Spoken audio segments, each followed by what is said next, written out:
Good afternoon, and welcome to Webinar Wednesday, which is an outreach of Education Beyond the Walls here at Austin Presbyterian Theological Seminary. Our topic for this afternoon is engaging our social locations in service to justice. And I'm going to go ahead and move our slide forward so that we can talk a little bit about what's ahead. So we've just had our welcome, and we'll move in shortly to an opening reflection. I'll present a few ideas about social location, intersectionality, and the ways in which those ideas relate to our work for justice as Christians. I'll also talk a little bit about some strategies that I think are helpful to the work that we do together in community. We'll have a little bit of time for discussion. I'll share with you some references that I would encourage you to take a look at. They're all sources on which I draw during our conversation together, and then we'll close with prayer.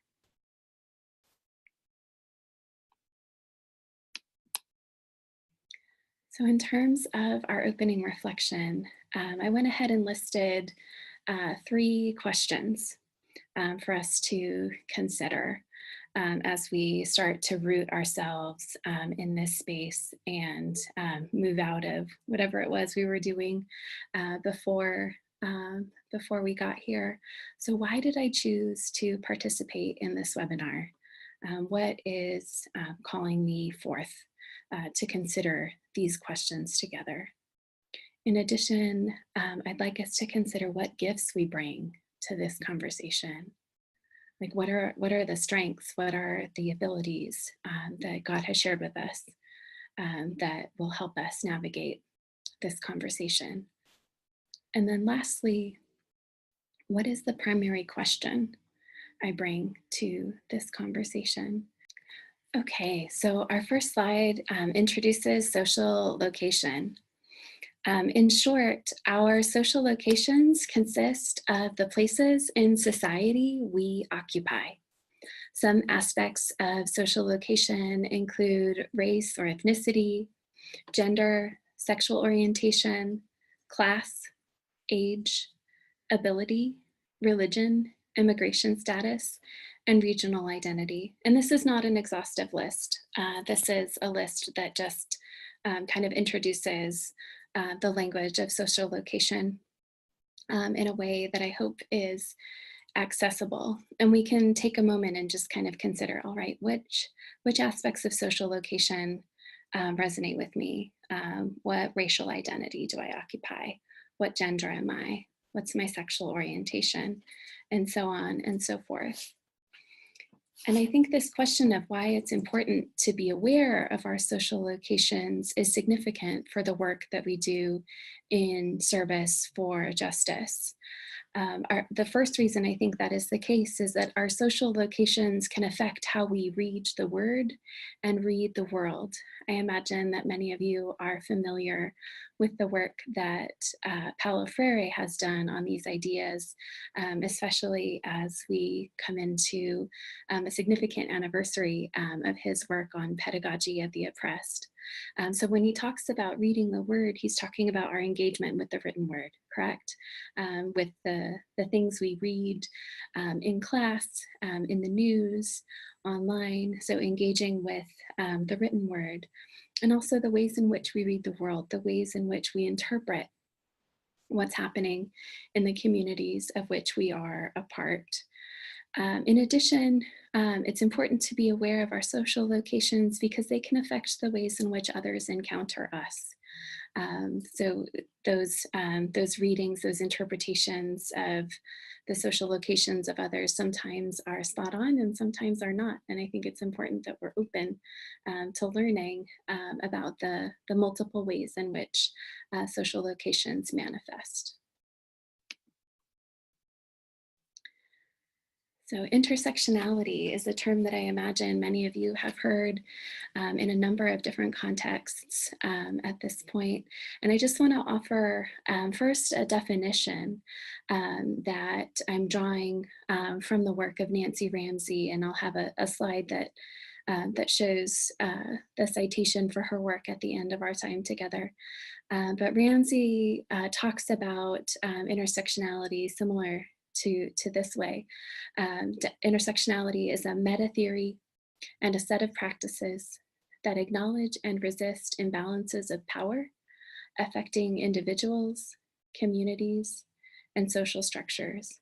So in terms of that, it's a set of theories, right? It's a grouping of theories that kind of inform a way of thinking about the world. And it's also a set of practices, right? It's the ways in which we enflesh that theory in community in ways that acknowledge the existence of imbalances of power, right? And we don't, intersectional thinking discourages us from taking those imbalances of power for granted, and rather encourages us to resist those imbalances of power in particular ways.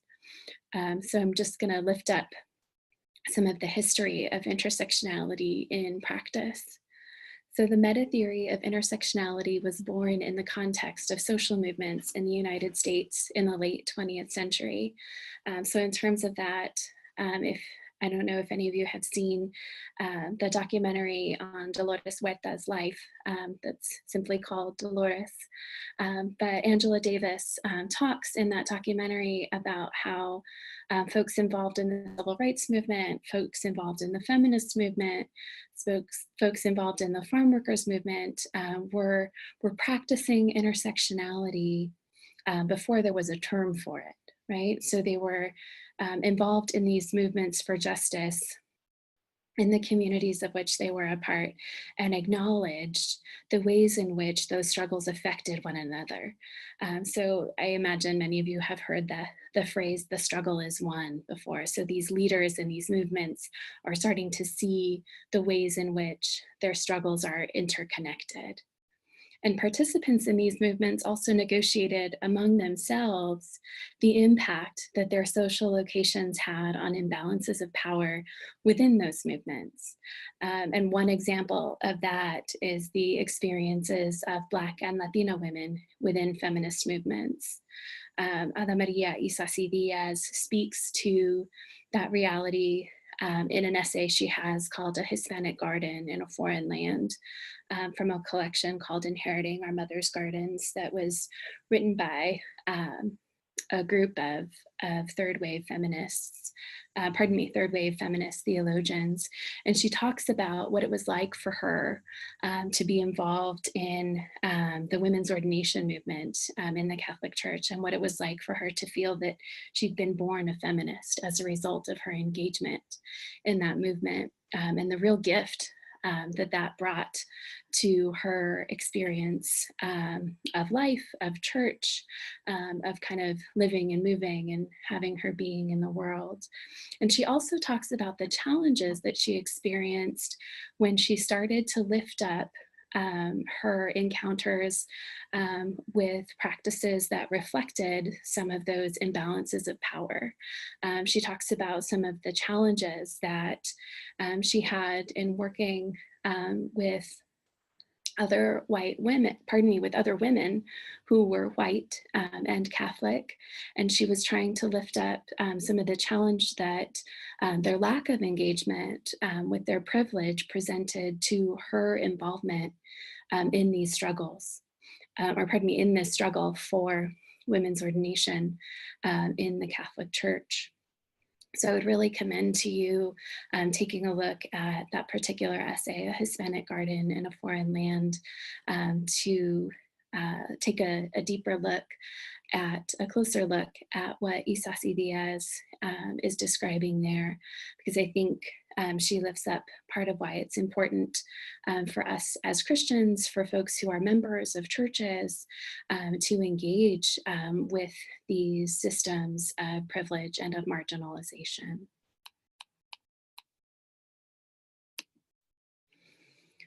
Early writings on intersectionality include Frances Beale's piece, To Be Black and Female, which was published in 1969. It outlines the interconnectedness of race, gender, and capitalism. Also, the Combahee River Collective's Black Feminist Statement includes concerns about the intersections of heterosexism with racism, patriarchy, and capitalism.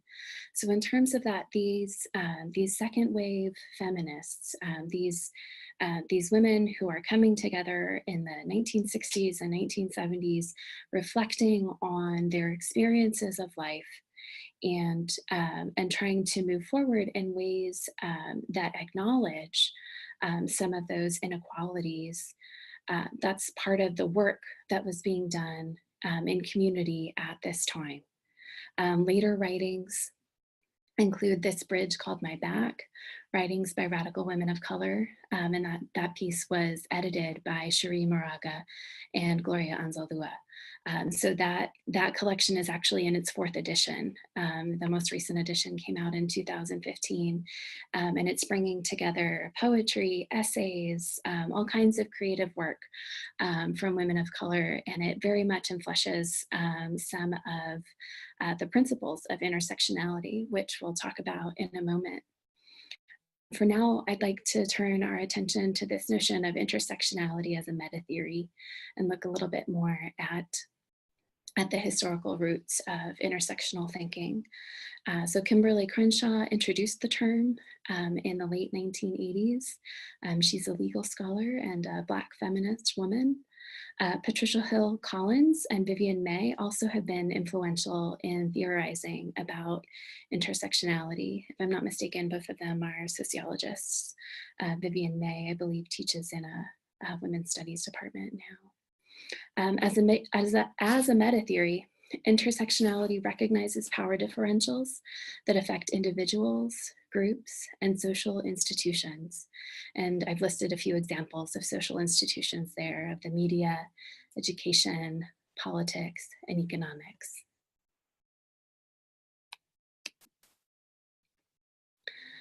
According to Patricia Hill Collins, the impact of these imbalances of power is to reinscribe privilege and marginalization. And that's part of what intersectionality enables us to problematize, right? It sort of looks at the way things are. It looks at the ways in which things are working now. And it refuses to accept that reality as indicative of what needs to come in the future, right? So in terms of that, intersectionality gives us a way of thinking about the world and these unjust structures that kind of mark our encounters with the world, and says it doesn't have to be this way. And let's consider together some of the practices we might live into as a result of our encounters with these imbalances of power. So Nancy Ramsey is kind of summarizing some of the work that folks like Patricia Hill Collins, Sirma Bilge, and Kimberl Crenshaw have done, as well as Vivian May's work on intersectionality. And she says that there are several guiding principles for this work. She argues that when we think intersectionally, we acknowledge that the causes for social inequality are multiple and often mutually reinforcing. So in terms of that, social inequality isn't just a singular trajectory. For example, when we think about our experiences of life, there may be a primary aspect of social identity that marks our relationship to the world.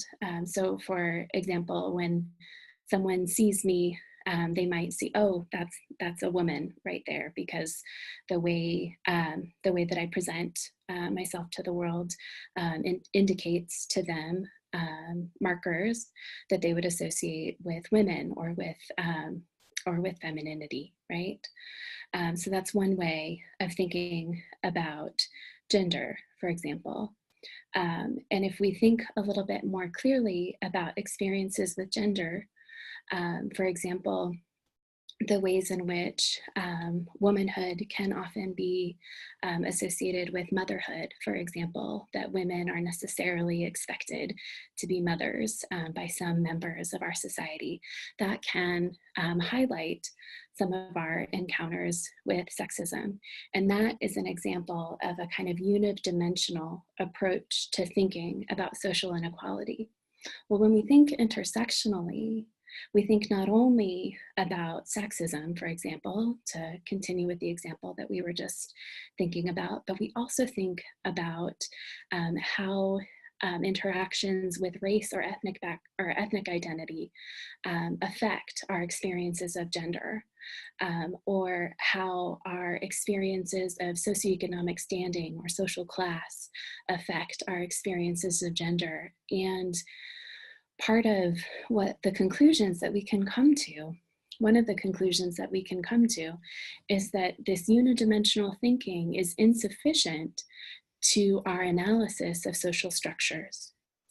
So in terms of that, we need to think about what a white woman's experience of the world might be in comparison to a Black woman's experience of the world, in comparison to a Latino woman who might also identify as lesbian. Like, what are the different causes of social inequality, and how do they interact, not only on that individual person's body, on that individual person's experience of life, but also on their interactions with one another and their interactions with the social structures that characterize our experience of the world.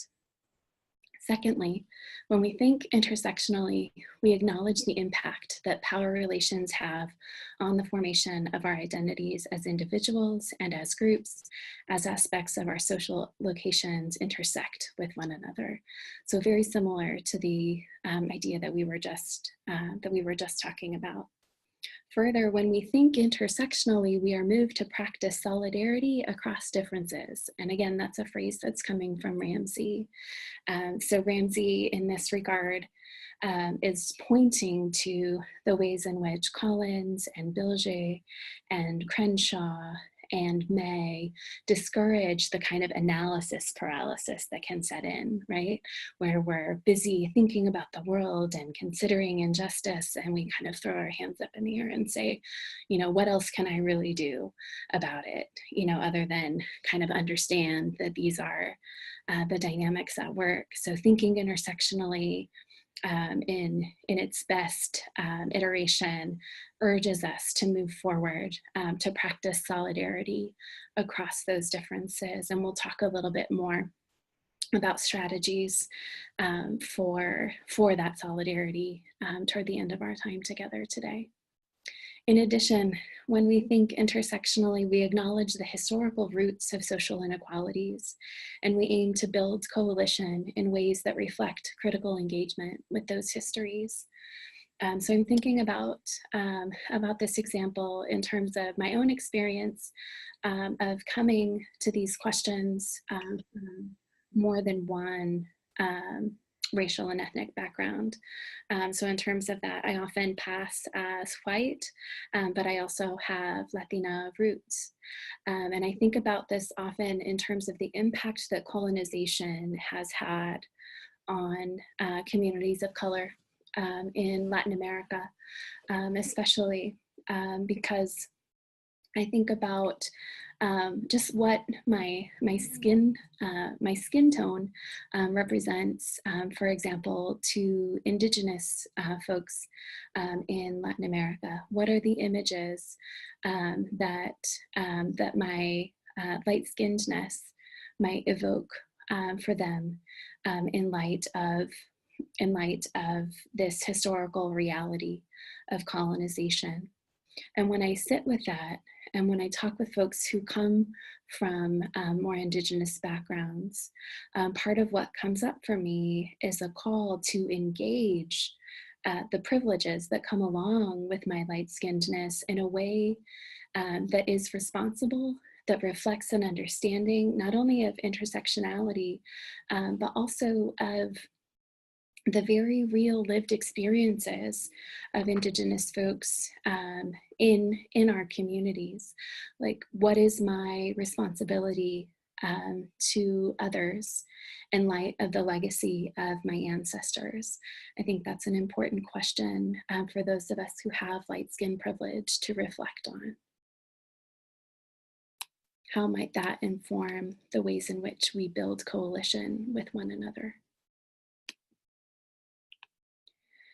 Ramsey also points out that when we think intersectionally, we operate under the shared understanding that social inequality exists as a result of many factors. This is often referred to as matrix thinking. Further, when we think intersectionally, we eschew neutrality in favor of intellectual and communal work for social justice. So intersectional thinking really encourages us to take a stand and to stand in a particular place when it comes to conversations about social inequality, about the mutually intersecting and reinforcing structures of injustice. And lastly, I just want to lift up a few thoughts that I have on why intersectionality as a meta theory and as a set of practices should matter for Christians who seek justice in the world and in the church. First, intersectionality urges us to know our histories in their complexity. So not only the histories of ourselves as individuals, but our families, of the communities from which we come, and to see how those histories interact and with the histories of those with whom we share space, those with whom we live, those with whom we work. Secondly, intersectionality gives us tools to understand the complex social forces that perpetuate inequality. So it gives us some of those tools for analysis that we talked about a moment ago. And lastly, these understandings can help us live into our eschatological hope in the kingdom of God. And when we talk about eschatological hope, we're not talking about the kind of Pollyannish thinking that says, oh, someday it'll get better, right? Or worse yet, fails to acknowledge the reality of injustice in the here and now.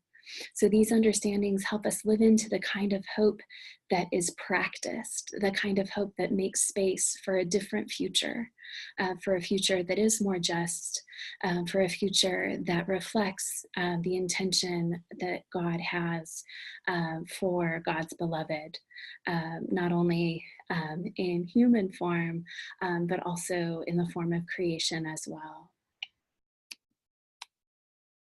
So lastly, I want to lift up some strategies for justice work. And the first few strategies are somewhat more interiorly oriented. And the last ones have more to do with our interactions with one another. And I think all of them are important. First, I encourage us to know ourselves, to do our inner work. I think that these practices are important, that we know the biases that we bring into this work, that we're aware of our own formational experiences within our families, within our communities, that can affect the ways in which we interact with one another. Secondly, and I think equally importantly, is to practice self-care. So in terms of that, what I'm wanting to lift up there is that we don't always need to be doing, right? And I think that is a challenging prospect for folks who are involved in justice work, because the enormity of the need, the enormity of these intersecting injustices can be overwhelming, and we feel like we need to do and do and do and do. And part of what my experience in working in the community where I did my dissertation fieldwork taught me is the importance of self-care, the importance of taking time to care for ourselves in very concrete ways, making sure that we eat enough good food, making sure that we go outside and exercise enough, that we try to keep our bodies, minds, and spirits in balance as best we can, so that we can have the reserves that we need, the energy that we need to do this work. In addition, we need to root ourselves spiritually, however we define that. And within different Christian communities, there are lots of different ways of talking about rooting ourselves spiritually.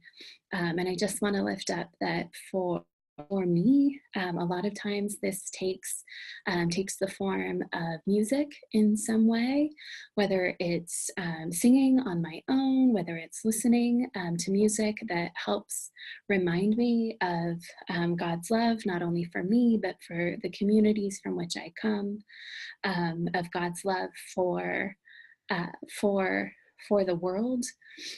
All of these things are important in rooting ourselves spiritually, so we have these reserves on which to draw when things are challenging in terms of our work in the world. In addition, a strategy that I think is encouraged by matrix thinking is to acknowledge the historical impact of the actions of our ancestors on these struggles for justice. So I think that takes different forms for all of us, but that awareness of the historicity, that awareness that, conversations about racial justice, for example, in the United States, take place on the backdrop of chattel slavery, take place on the backdrop, with the backdrop of indentured servitude, take place with the current reality of the crisis on the border, right? So knowing the long history of those realities is important. And again, resisting the temptation to let analysis paralysis set in for us, and to move forward in a way that reflects that understanding of the historical context for these struggles.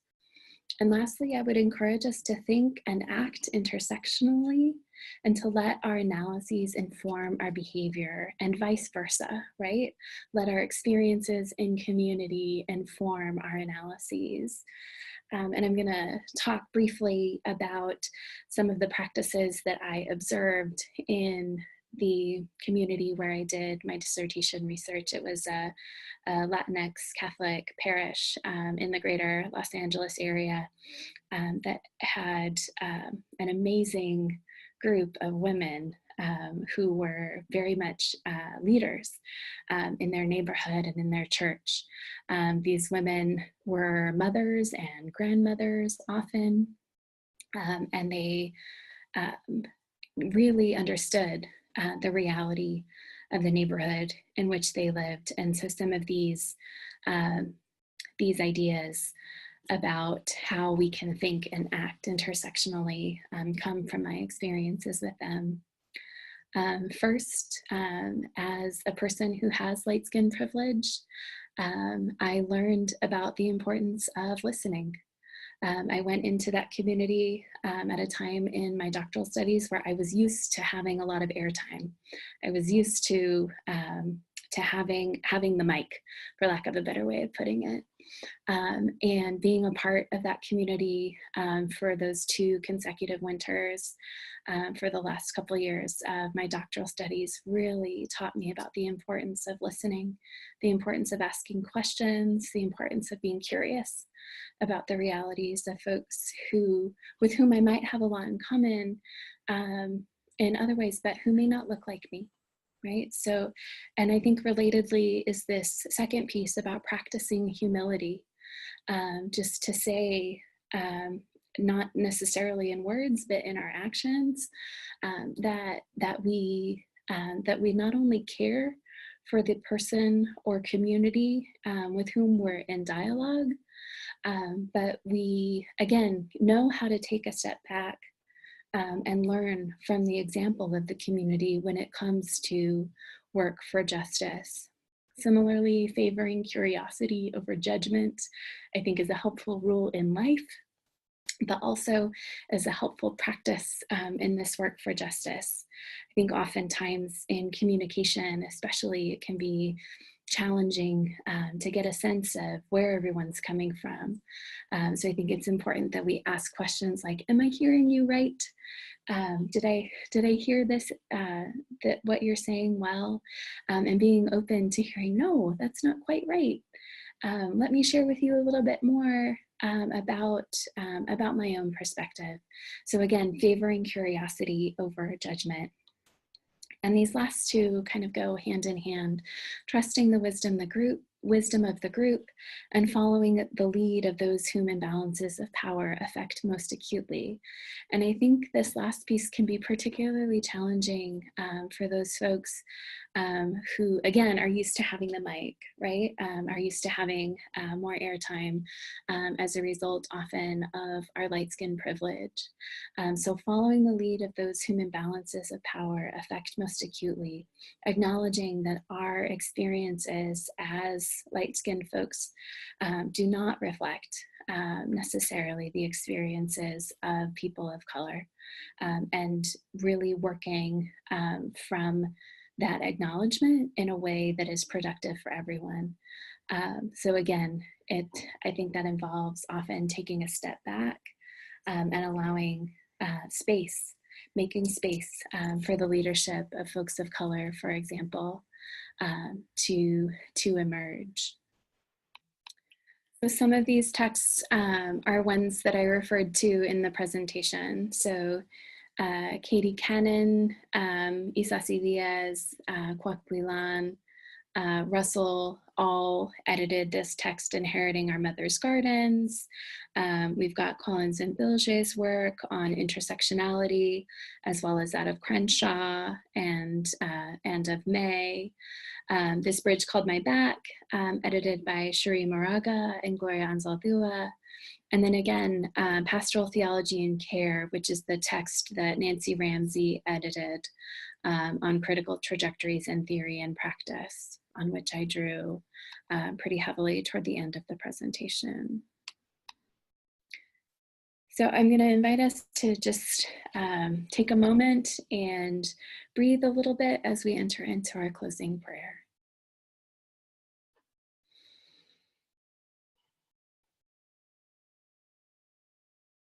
And this is a prayer that's often attributed to Archbishop Romero.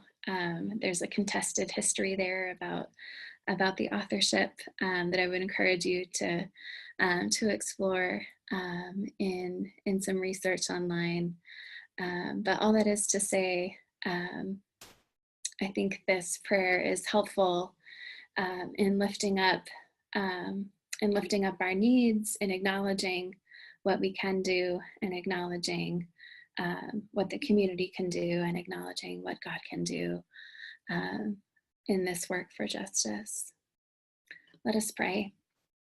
It helps now and then to step back and take a long view. The kingdom is not only beyond our efforts, it is even beyond our vision. We accomplish in our lifetime only a tiny fraction of the magnificent enterprise that is God's work.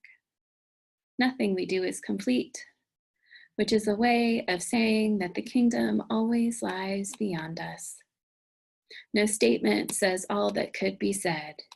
No prayer fully expresses our faith. No confession brings perfection.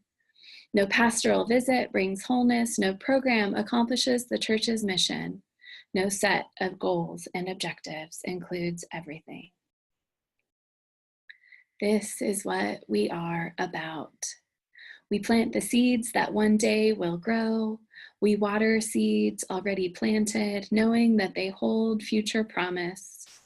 We lay foundations that will need further development. We provide yeast that produces far beyond our capabilities. We cannot do everything, and there is a sense of liberation in realizing that. This enables us to do something, and to do it very well. It may be incomplete, but it is a beginning, a step along the way, an opportunity for the Lord's grace to enter and do the rest. We may never see the end results, but that is the difference between the master builder and the worker. We are workers, not master builders, ministers, not messiahs. We are prophets of a future, not our own. Amen.